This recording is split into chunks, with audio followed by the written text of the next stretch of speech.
Hey everyone, and welcome to our explainer. Today, we are digging into a true tech titan, a company that's so woven into the fabric of our digital lives, it just feels, well, invincible.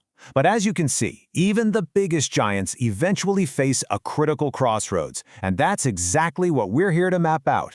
So that brings us to this question, right? When a company is this dominant, how do you even begin to see past the hype and the sheer scale of it all? To really understand its true strengths and, maybe more importantly, its hidden weaknesses, you need a clear framework, and that's exactly what we're going to build together today. So let's start with the source of all that power. Okay, first things first. We have to understand the source of this company's power. You'll often hear analysts talk about a company's moat, this powerful defense it has against competitors. Well, for this tech giant, that moat isn't just wide, it's a full-on digital fortress. And here's the key thing to get about a moat. It's not just about being big. It's a real structural advantage that makes it incredibly, almost impossibly, difficult for anybody else to compete. It's all about protecting the treasure in the castle. And in this case, that treasure is long-term profits and a massive, massive slice of the market. And this really gets to the heart of it. You gotta forget all the side projects and the moonshots for a second. At its absolute core, this company is the main gateway to the internet for billions of people. Think of the internet like a giant country. This company basically owns all the major roads, the bridges, and the airports. All traffic flows through them. Now this is where it gets really clever. Check out how these four pillars lock together. Android puts their entire ecosystem on billions of phones. Chrome then becomes the default browser on pretty much all those phones, not to mention desktops. Search is, of course, the tool everyone uses inside that browser.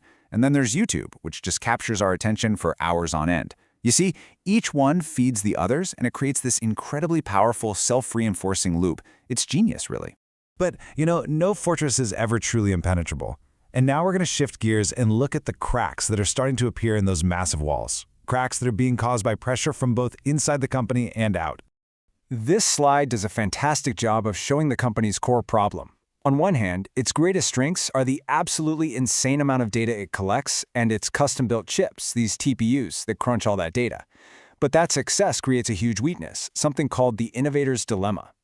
Basically, when your main business is such a profitable cash cow, it becomes incredibly difficult to pivot to new, disruptive ideas, especially if those new ideas might threaten the thing making you all that money.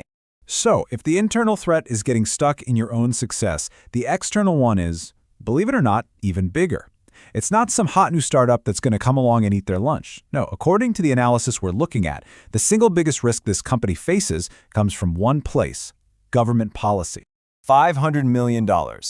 Just let that number sit there for a second. That's not revenue. It's not profit. It's a cost. A massive cost. But a cost for what? Well, that number was a recent settlement for an antitrust lawsuit. It's a real, tangible financial consequence of that policy risk we just talked about. And with governments all over the world ramping up their scrutiny, this is the perfect example of how the giant's own incredible size and power have actually become one of its biggest liabilities. Okay, so we've got this complex picture, right? Immense strength on one side, but pretty significant risks on the other. So how should we think about its future? Well, this next part gives us a really practical checklist, kind of like a view from the Watchtower, to help us see what might be coming over the horizon.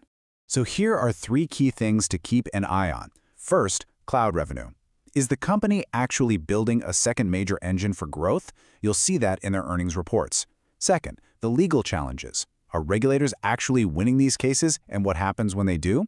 And third, search margins. You have to ask, is that core profit machine, the very heart of the fortress, still as healthy as it used to be?